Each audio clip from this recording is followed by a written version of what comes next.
Hey Internet, it's RJ. Welcome back. Thanks for tuning into the show today. Now today is Sunday, so you know what that means. We're going around the net with all the news you can use in the week that was in credit and finance. And on the docket for today, we have another loaded agenda. We have rumor that T-Mobile may be getting into the credit card space. We have MGM Rewards adding another credit card to their lineup. And of course, it wouldn't be a Sunday show without another chapter in the US Bank Smartly saga. Basically, you're home for all the Smartly news as well. So it's a good update though. So we'll close out the show with that. So of course, if it sounds interesting to you, go ahead, press the subscribe button, and let's get to work. Now, first things first, we will bat off with our travel story. This one is over in American Airlines country.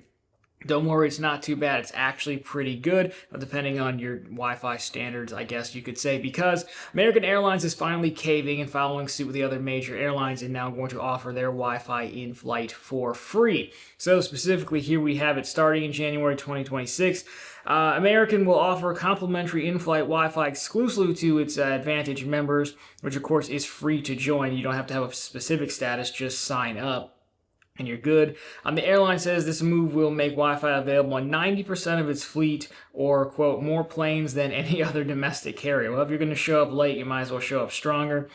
So again, they're going to equip you're looking at 500 planes, give or take, hooking them up by the end of 2025, so you'll be ready to go in 2026. So, overall, plane Wi-Fi has never been anything amazing, but now you can watch this show on American Airlines and watch me make fun of them nerfing their rewards programs, but they all do it, to be fair. So overall, we shouldn't make fun of it. This is still good. All airlines are just very liberal with the word high-speed internet. I don't know if there's some kind of limitation about being up there. We could probably get a Starlink or something, right? But that'll just upset people. So let's just keep going, shall we? Now, credit card news. We have T-Mobile in the news because there's a rumor that T-Mobile could be getting into the credit card space. So if we take a look at this from the Doctor of Credit, he labels it as a rumor, but says it looks like they may be getting ready to launch their own card in partnership with Capital One. Basically, someone found like this image that you're looking at, and of course, it's like a card, so we assume, hey, they're getting ready.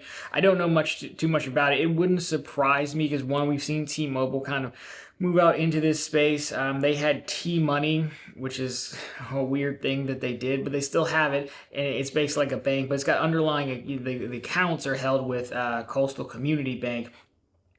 So that's not too surprising. Other folks do that as well. So, that would be the next step. And most major companies look to add on some kind of credit card. The Verizon Visa card is actually not that bad. For example, AT&T has a card with Citi. I'm sure there are others, but as far as like main carriers, those are those guys. So, no details yet.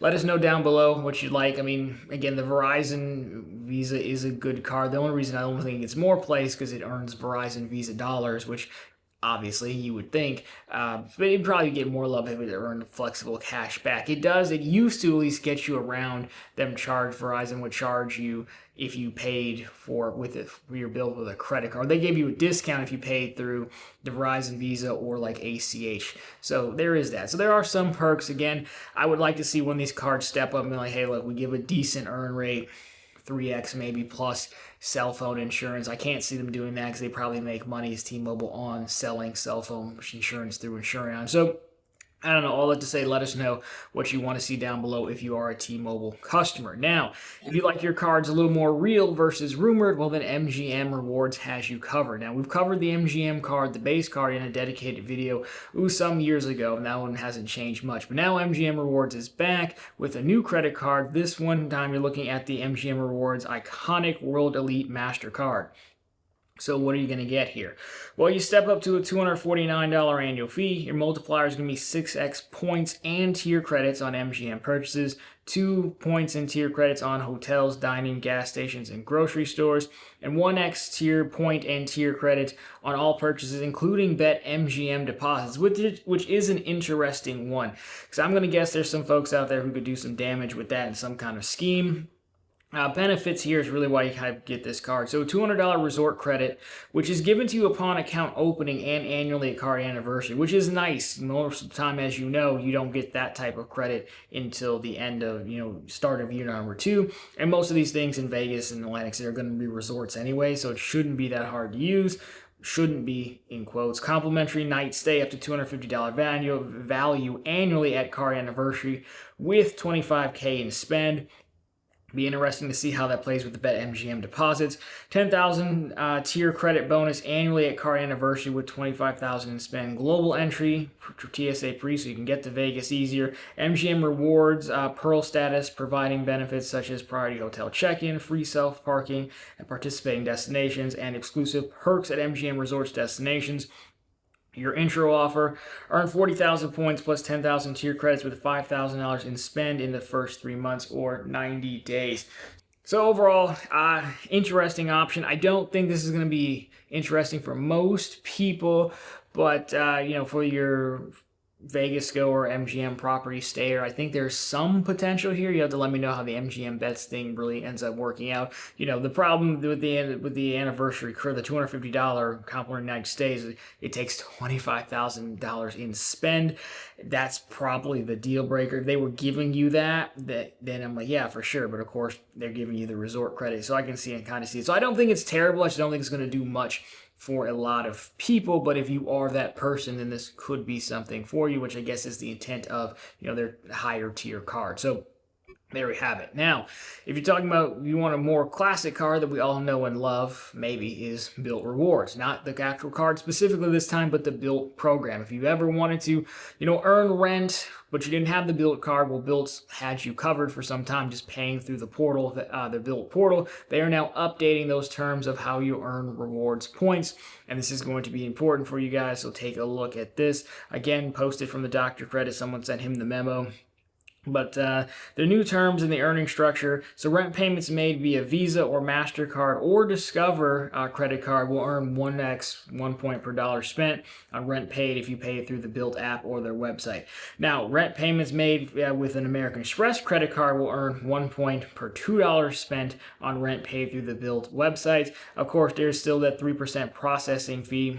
So really, the only other cards you probably could have used to get around that would have been US Bank Smartly card, which is the following story we're going to cover. And that could still be an option depending on when you signed up, as we'll see. Overall, again, minor updates. It's obviously set up for you to get the BILT credit card. Unless you're going after an intro offer, perhaps on one of these cards, that could make sense. But I wonder why American Express is getting cut so badly. Maybe because I don't know. If you know, let me know. I'd be interested to see that. But there you go. That's your updated BILT spend. Now, last story is US Bank Smartly Rewards. Over the past 2 or 3 weeks, we've covered the sidelining of the card from in-branch applications to the changes. I'm not necessarily going to recap all those because we've talked about it at length, but I do know some of you are still interested in this, as am I. So, good dear friend of the channel, just friend in everyday life, sent this over to me. Essentially, he was going through back and forth his local US Bank branch, and what they sent over, I'll put it on screen for you.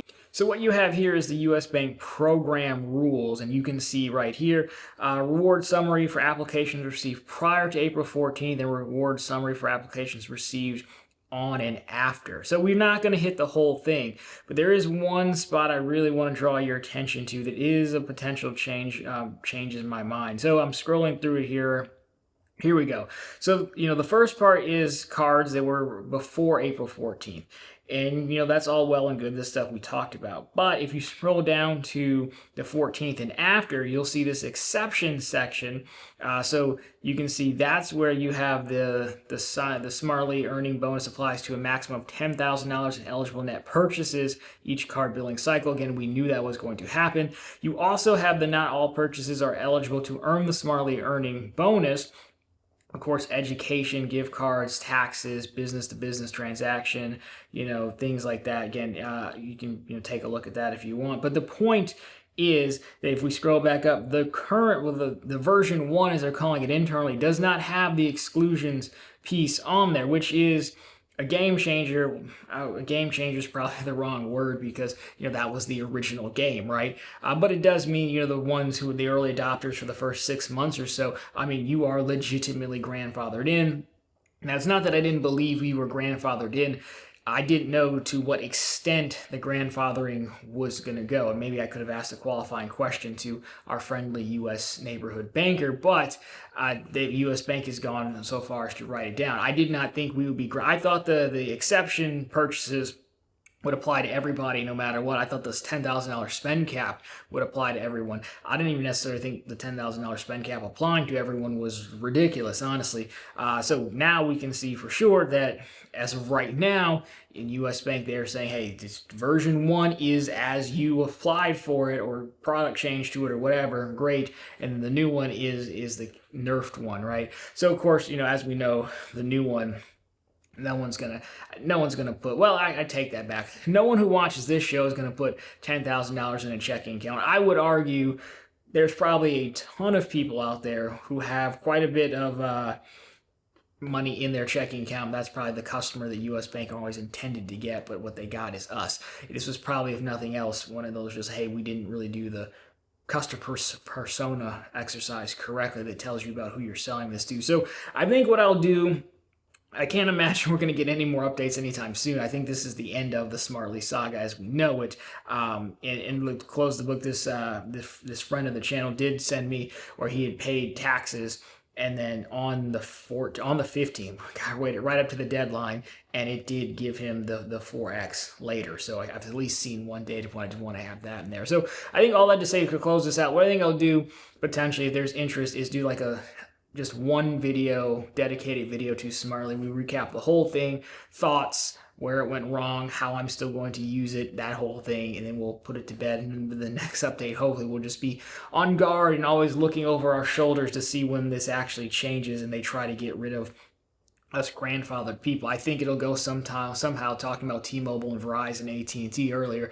It potentially reminds me of, how a lot of us years and years and years ago when Palm and BlackBerry were the smartphones, we had $30 unlimited data plans, which in the beginning was fine for them. They were making money. Then phones and data became useful and quick, and all of a sudden they wanted everyone off of those data plans. They would do anything they could to get you off of that data plan. That's what I can kind of see happening, but hopefully we at least make it another year or something. But hey, I'm happy now. If you didn't get in, that is unfortunate, but hopefully there'll be something else around the corner. Probably not though. I think everyone's learned their lesson. So anyways, good to see those grandfathered in. Thank you for sending that in. And of course, that has been the news for the week. So of course, if you liked it, drop me a thumbs up down below. If you found it particularly interesting, consider subscribing to the channel. So we're posting content just like this every single week. And of course, right back here every Sunday with all the news you can use in the week that was in credit and finance. And of course, every single day over on profitablecontent.com, which is the channel's blog. It's always linked down below for you on the channel homepage as well. We not only post the latest news stories just like this, we have plenty of bank promotions. So those usually don't get nerfed too often. And of course, we have credit card offers, so if you missed out on Smartly, we have some more, including that Chase Sapphire preferred offer that everyone's been yelling at you about already. We do have a referral link over there. It's not even my link, it's a channel member link, so if that does anything for my shilling, just let me know. I did wait to the end to tell you about it, though. So anyways, thanks so much for watching. We'll talk to you very soon in the next one.